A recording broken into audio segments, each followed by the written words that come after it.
Okay, hello guys, it's Coach Tim and sa video na to tuturuan ko naman kayo kung paano ninyo gagamitin yung marketing library at yung shop link ninyo, okay, para makapag online market po kayo.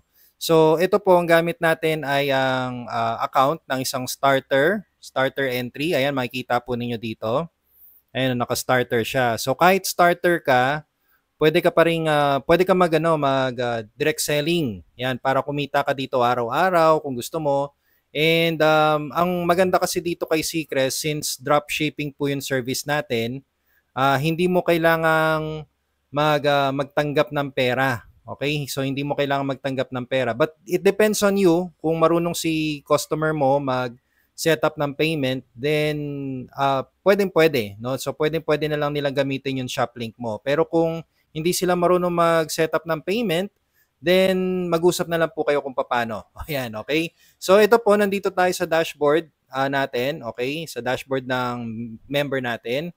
So kung gusto nyo pong kunin yung mga marketing tools, nandito po siya sa business tools. Ayan. Ang gamit ko po pala ay desktop or laptop.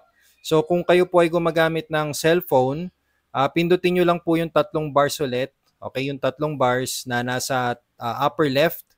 Pindutin nyo po yun para lumabas po ito. Then punta po kayo sa business tools and makikita nyo itong dalawa. Okay, dalawa lang siya. Marketing library tsaka shop link. Yung marketing library, pag i-click po natin yan, nandito po yung mga tools natin, okay, para sa online natin. So, pwede mong i-download yan mga yan just by clicking download image at pwede mong i-copy yung caption. Ayan, para hindi ka na mag-iisip. So, pindutin mo lang yung copy caption. So, paano natin gagamitin to? For example, sige, sa seaweed chips tayo, no? Ito, pili tayo dito. Ito. Piliin natin tong seaweed chips. So, download natin.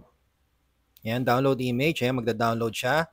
So, sa phone ninyo, magda-download yan. Then, copy caption. Okay, pindutin nyo lang po yung copy caption. Ayan. So, ayan, copy. Yan. Lalabas to, copy content. So, ngayon, punta lang po kayo sa Facebook nyo. Okay, punta tayo sa Facebook. Dito sa may taas, okay, gagawa lang tayo ng caption natin. Ayan. So, since na-copy mo na, alright, di ba, na-copy na natin yung caption natin. Ayan, no? Copy caption. Ayan. So, balik lang tayo sa Facebook natin. And then dito, i-paste po natin. Okay, paste natin yung message natin dito. Ayan, okay.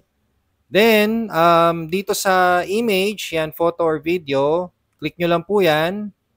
And idagdag nyo lang po, okay? Idagdag nyo lang po yung image ng seaweed. Ayan. So, kung saan nyo po kinuha, saan gallery po ninyo kinuha yan. Ayan, ganyan lang po yun. Alright, ngayon dito, syempre, wag mong kakalimutan yung shop link mo. Ayan, okay, importante yung shop link mo dyan eh, okay? So, lagay tayo ng space, konti.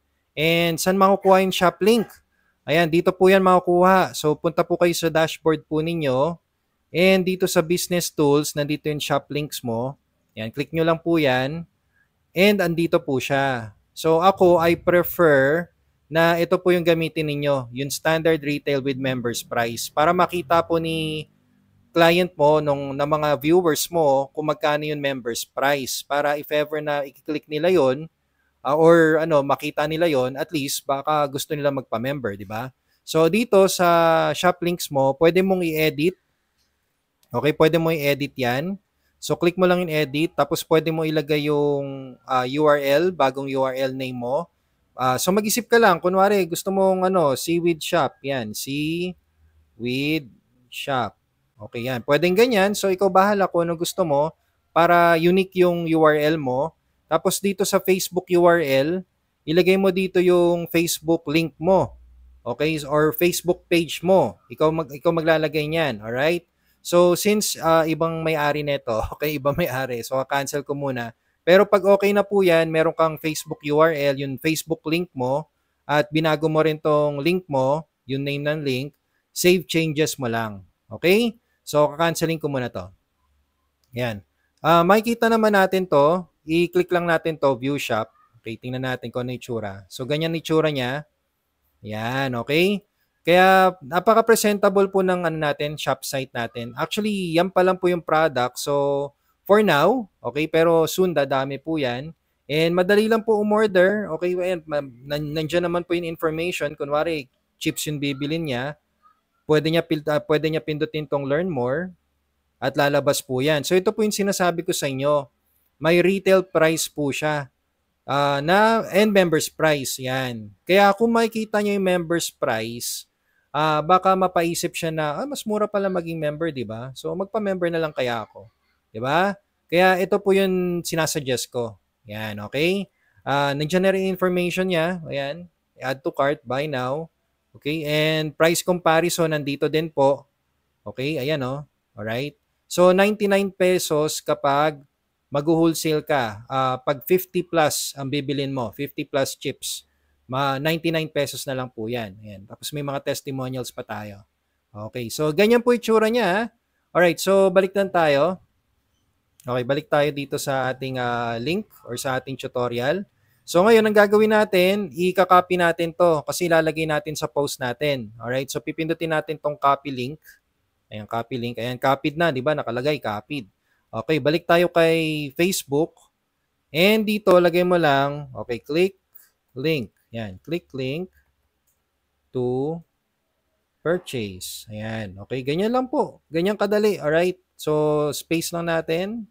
Okay, tapos space natin yung link natin. Ayan, and of course, yung mga hashtag. Ayan, wag natin kalimutan yung mga hashtag na yan. Kasi, malaking tulong din to eh. Ayan, subscribers, hashtag pioneer, yan. Hashtag healthy food, okay?